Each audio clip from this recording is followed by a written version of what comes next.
Olá pessoal, Rodrigo novamente com vocês, dando prosseguimento aos nossos vídeos com a parte do R, né?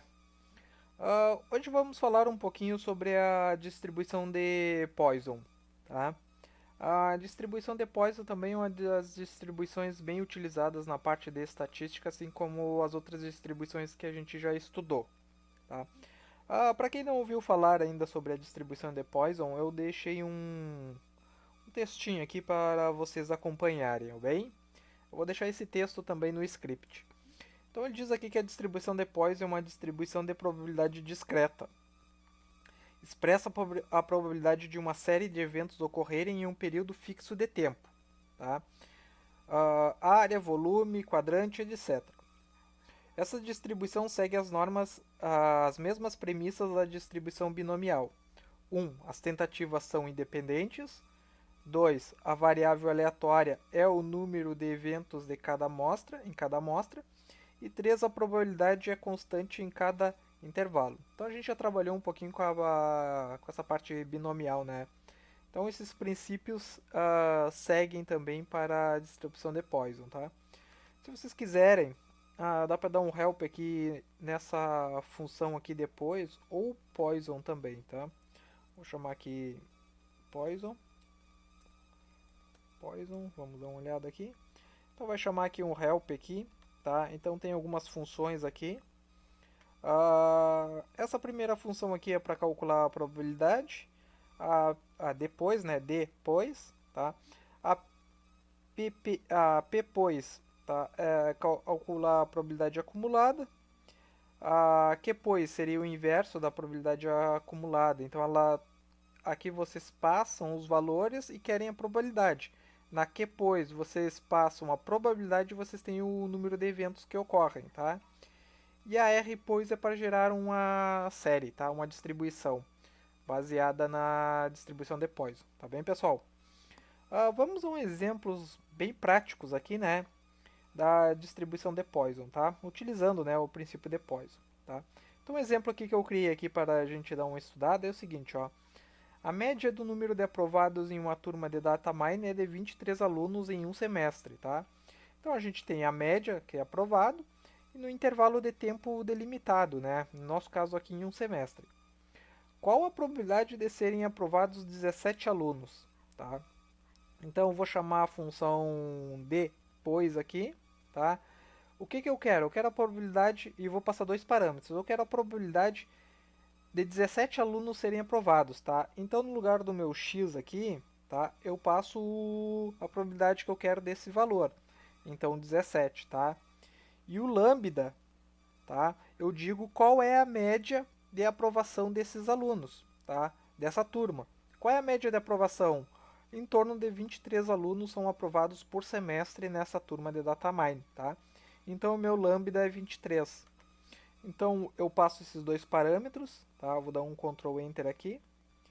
Eu tenho que a minha probabilidade de 17 alunos serem aprovados nessa turma é de aproximadamente 4%, tá? E para 25 alunos? Bom, aí basta eu trocar aqui o valor do x, colocar 25. Então eu chamo a função depois, lambda 23, tá? Só para mostrar para vocês aqui, eu vou colocar aqui, ó, lambda 7%, 7,3, né, aproximadamente, tá? O que eu vou fazer aqui é só tirar o lambda. Esse lambda vocês não precisam informar, tá? Mas eu coloco só para ficar mais exemplificado conforme tem aqui na descrição do nosso help, tá? Então tá aqui o mesmo resultado, ó, em torno de 7,3%, 7,30 aproximadamente, tá? Eu posso dar um plot na função depois aqui, né? Então aqui eu posso calcular a probabilidade aqui de 17 em 23, tá? Deixa eu colocar só o lambda aqui de novo. Lambda. Lambda. Ok? Então tá ali. Então eu vou dar um plot aqui. E aí o que vai acontecer? O plot vai me trazer apenas a da probabilidade do 17 serem aprovados, né? Então tá aqui a probabilidade, um pouquinho acima de 4%, né? Mas se eu quiser a probabilidade da turma inteira, Então, posso, por exemplo, dizer que eu tenho D1, então a turma tem um aluno, começa aí no primeiro, né? E vai até, digamos, são 40 alunos, tá? Então ele vai trazer a probabilidade de cada um desses valores, tá? Eu setei o tipo H aqui, tá? Então a gente já trabalhou com essa partezinha de gráficos aqui. E nos tipos, tá? O tipo H que ele vai trazer esse tracinho, tá? Então aqui eu tenho a distribuição aqui dentro dos intervalos de 1 até 40, tá? Então eu tenho a probabilidade do primeiro, do segundo, do terceiro, do quarto, do quinto, do sexto, do sétimo, do oitavo, do décimo, tá? Até chegar aqui nos maiores que são em torno de 80%. Um pouquinho acima de 80%, né?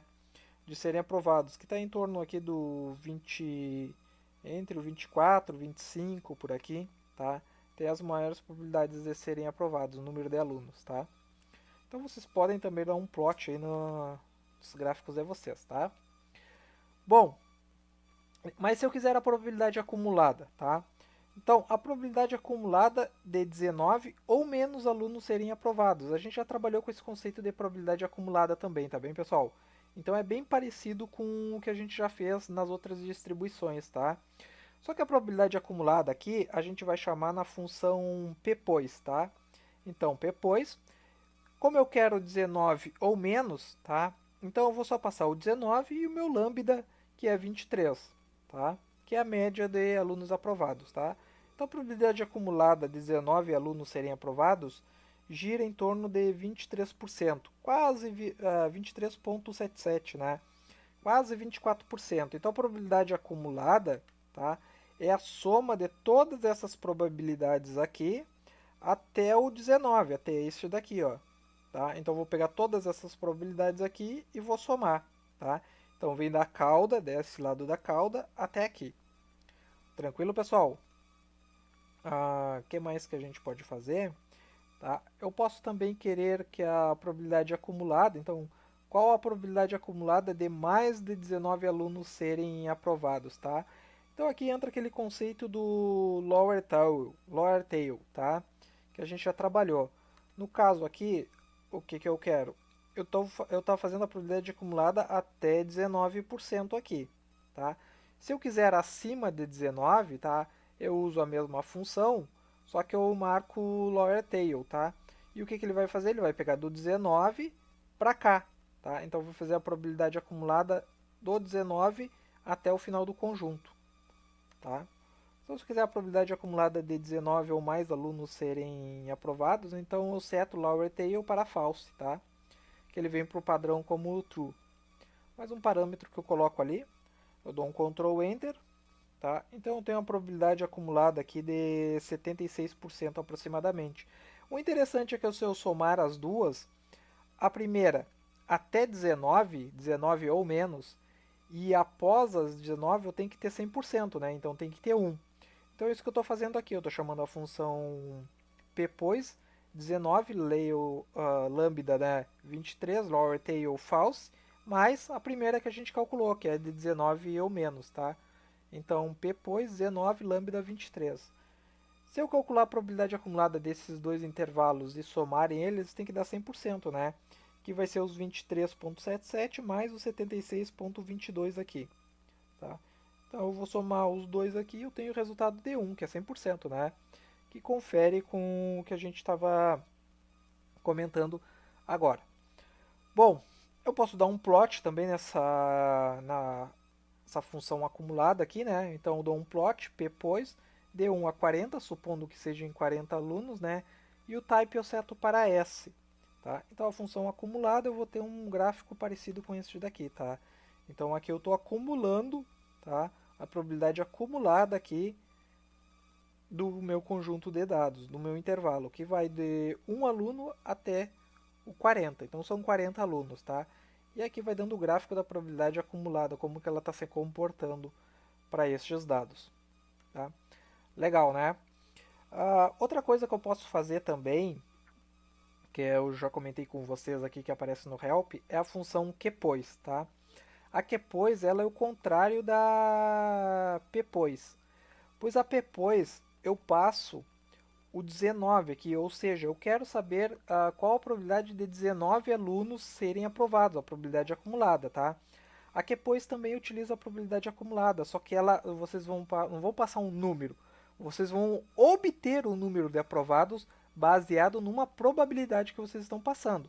Por exemplo, qual o número de aprovados, eu quero saber qual o número de aprovados, se a porcentagem acumulada for de 78%, tá?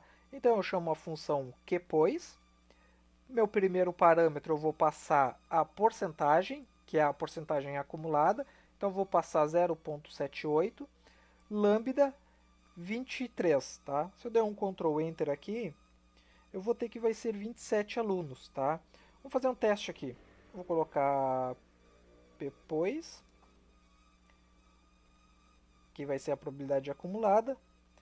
Vou colocar 27 alunos e vou colocar o lambda como 23.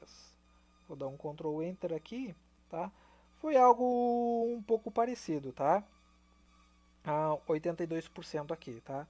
Utilizou a função acumulada.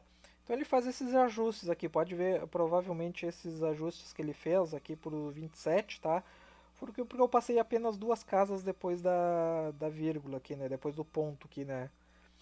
Então pode ver que a probabilidade aqui ele usa mais casas, né? Então provavelmente por isso que ele deu uma arredondada. Mas esse que é o sentido de utilizar a QPOIS, tá? Então eu passo uma probabilidade, então Q, pois, por exemplo, eu quero a probabilidade de... Não, eu quero o número de alunos serem aprovados baseados numa probabilidade acumulada de 0,5, tá? E eu vou passar aqui a minha média que é 23, tá? Então o número de aprovados vai ser aproximadamente 23 alunos, tá? Então assim mais ou menos que vocês utilizam a QPOIS. E faz sentido o 23, né? Porque o 23 aqui, se a média é 23 alunos aprovados, tá? Se eu colocar metade do conjunto, ele vai aproximar dessa média, né? 23, tá? Então 50% seria metade da minha porcentagem, né? Então tem de 0 a 100%. Então 0,5 seria metade da porcentagem. E ele tende a aproximar para a minha média, né? Que a minha média é 23 alunos, então eu teria como resposta 23 alunos aprovados. Se eu diminuir isso aqui, por exemplo, colocar 43, colocar 43, 7567, tá? Então baixou um pouquinho aqui o número, né? Então eu teria 22 alunos aprovados. Legal, né? Bom, a nossa última função que a gente vai ver aqui é a rpois, tá? A rpois ela gera como se fosse um vetor com valores baseados na distribuição de Poisson, tá? Então gera uma distribuição de Poisson propriamente dita, tá? Então eu vou criar aqui um objeto chamado x, por exemplo, tá? Que vai armazenar esses valores. Então vão ser valores gerados aleatoriamente, baseado na distribuição de Poisson, com uma média de 23. Tá? Então eu passo quantos valores eu quero? Eu quero 10 valores. Então vai gerar 10 valores aleatórios distribuídos, tá? Conforme a minha média do conjunto que eu determinei, o meu lambda 23. Tá?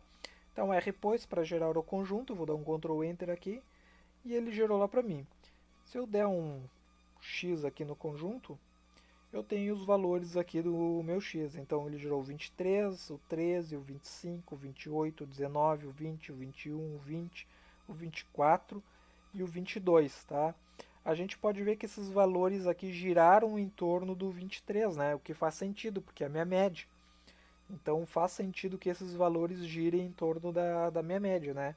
Fiquem próximos da minha média. E assim eu posso gerar outros, né? Então eu posso gerar, por exemplo, 70 valores. Opa, 70. Vou dar um Ctrl Enter aqui. Se eu der no X de novo, então aqui tem os meus valores gerados, né? Notem que esses valores aqui eles podem se repetir, né?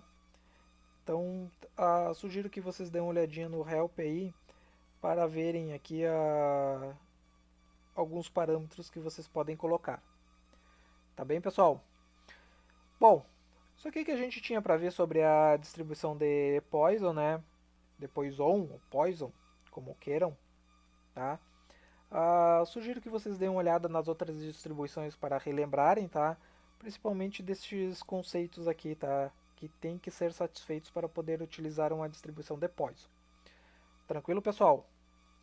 Bom, quem gostar aí dá like, se inscrevam no canal, ative as notificações, compartilhem, convide os colegas e nos vemos num próximo vídeo. Valeu!